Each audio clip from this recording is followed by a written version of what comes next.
ನಮಸ್ತೆ ವೀಕ್ಷಕರೇ, ನಾನು ಈ ದಿನ ಚರ್ಚೆ ಮಾಡ್ತಕ್ಕಂಥ ವಿಷಯ ಕೇಂದ್ರ ಸರ್ಕಾರದ ಜಲಜೀವನ್ ಉಚಿತ ನೀರು ಕುಡಿಯುವ ಯೋಜನೆ ಬಗ್ಗೆ. ನಿಜವಾಗ್ಲೂ ಯೋಚನೆ ಮಾಡಿ, ದಯವಿಟ್ಟು ನೀವು ಒಮ್ಮೆ ಯೋಚನೆ ಮಾಡಿ. ಈ ಜಲಜೀವನ್ ನೀರು, ಕುಡಿಯುವ ನೀರು ಸರಿಯಾಗಿ ಪ್ರತಿಯೊಂದು ಗ್ರಾಮದಲ್ಲೂ ಪ್ರತಿಯೊಬ್ಬರಿಗೂ ತಲುಪ್ತಿದೆ ಅಂತ? ಖಂಡಿತವಾಗ್ಲೂ ಇಲ್ಲ. ಕಳಪೆ ಕಾಮಗಾರಿ, ಆ ನೀರಿನ ಗುಣಮಟ್ಟ ತುಂಬ ಕಳಪೆ ಆಗಿದೆ. ನೀವು ಯೋಚನೆ ಮಾಡಿ, ಎಷ್ಟೋ ಊರುಗಳಲ್ಲಿ ನೀರಿನ ನೈರ್ಮಲ್ಯ ಹಾಳಾಗಿದೆ. ಆ ನೀರನ್ನು ಕುಡಿದು ಸುಮಾರು ಜನ ಸಾವನ್ನಪ್ಪಿರೋಂಥ ಉದಾಹರಣೆಗಳಿದೆ. ಇದು ಈ ಜಲಜೀವನ್ ಅನ್ನೋ ಮಿಷನ್ ನಮ್ಮ ದೇಶಕ್ಕೆ ನಿಜವಾಗ್ಲೂ ಹಳ್ಳಿಗಡೆಗೆ ಅವಶ್ಯಕತೆಯೇ ಇರಲಿಲ್ಲ. ಇದು ಸಾವಿರಾರು ಕೋಟಿ ರೂಪಾಯಿಗಳ ಸ್ಕ್ಯಾಮ್ ಆಗಿದೆ. ಖಂಡಿತವಾಗ್ಲೂ ಓಪನ್ ಆಗಿ ಹೇಳ್ತಾ ಇದ್ದೀನಿ ನಾನು. ಯಾಕಪ್ಪ ಅಂದ್ರೆ ನಾನು ನೋಡ್ತಾನೇ ಇದ್ದೀನಿ. ಇದು ಯಾತಿಗೆ ಬೇಕಾಗಿತ್ತು? ಇದರ ಅವಶ್ಯಕತೆ ಏನಿತ್ತು? ಮೊದಲು ಬರ್ತಕ್ಕಂಥ ನೀರೇ ತುಂಬ ಚೆನ್ನಾಗಿತ್ತು. ಎಷ್ಟೋ ಹಳ್ಳಿಗಳಲ್ಲಿ ಸಾವಿರಾರು ಜನರ ಅಭಿಪ್ರಾಯ ಇದಾಗಿದೆ.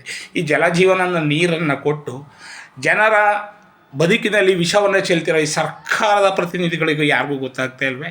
ಈಗಲೂ ನಿಮ್ಮೂರಿನಲ್ಲಿ ಸಿಗ್ತಿರೋ ಜಲಜೀವನ ನೀರನ್ನ ತಗೊಂಡು ನೀವು ವಾಟರ್ ಪ್ಯೂರಿಫೈ ಆಫೀಸಲ್ಲಿ ಅಥವಾ ನೀರಿನ ಗುಣಮಟ್ಟ ಚೆಕ್ ಮಾಡೋಂಥ ಅಧಿಕಾರಿಗಳಲ್ಲಿ ಕೇಳಿ ನೋಡಿ, ಆ ನೀರು ಎಷ್ಟು ಚೆನ್ನಾಗಿದೆ ಅಂತ.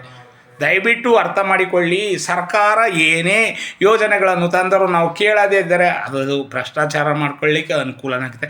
ಇನ್ನು ಆ ಜಲಜೀವನ ನೀರನ್ನು ಬಿಡೋ ಅಂಥ ನೀರ್ಗಂಟಿಯನ್ನು ಕೇಳೋಕ್ಕೆ ಆಗಲ್ಲ, ಅನಿಷ್ಟ ಬಂದಾಗ ಬಿಡ್ತಾನೆ. ದಯವಿಟ್ಟು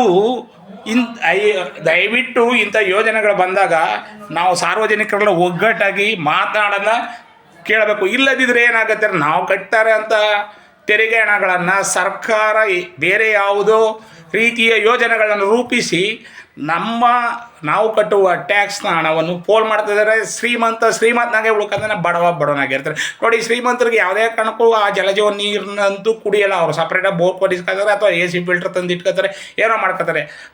ನೀರು ಪ್ರತಿಯೊಬ್ಬ ಪ್ರಜೆಯ ಹಕ್ಕು. ಇದನ್ನು ಕುಡಿಯೋಂಥ ಜಲಜೀವನ ನೀರನ್ನು ಕುಡಿದು ಯಾವ ರೀತಿ ಉದ್ಧಾರ ಆಗ್ಲಿಕ್ಕೆ ಸಾಧ್ಯ? ಯೋಚನೆ ಮಾಡಿ ವೀಕ್ಷಕರೇ, ದಯವಿಟ್ಟು ಅರ್ಥ ಮಾಡ್ಕೊಳ್ಳಿ. ಈ ಜಲಜೀವನ್ ಗ್ರಾಮ ನೀರು ಅನ್ನೋಂಥದ್ದು ತುಂಬ ಕಳಪೆಯಲ್ಲೇ ಕಳಪೆ. ಇದು ಮಹಾತ್ಮ ಗಾಂಧಿ ಹರ್ ಘರ್ ಜಲ್ ಅಂತ ಇದೆಯಲ್ಲ, ನಿಜವಾಗ್ಲೂ ಅದು ನೀರಲ್ಲ, ವಿಷ. ಇದು ನನ್ನ ಅಭಿಪ್ರಾಯ. ದಯವಿಟ್ಟು ನಿಮಗೆ ಇಷ್ಟ ಆದರೆ ಶೇರ್ ಮಾಡಿ ಮತ್ತು ಸಬ್ಸ್ಕ್ರೈಬ್ ಮಾಡಿಕೊಳ್ಳಿ.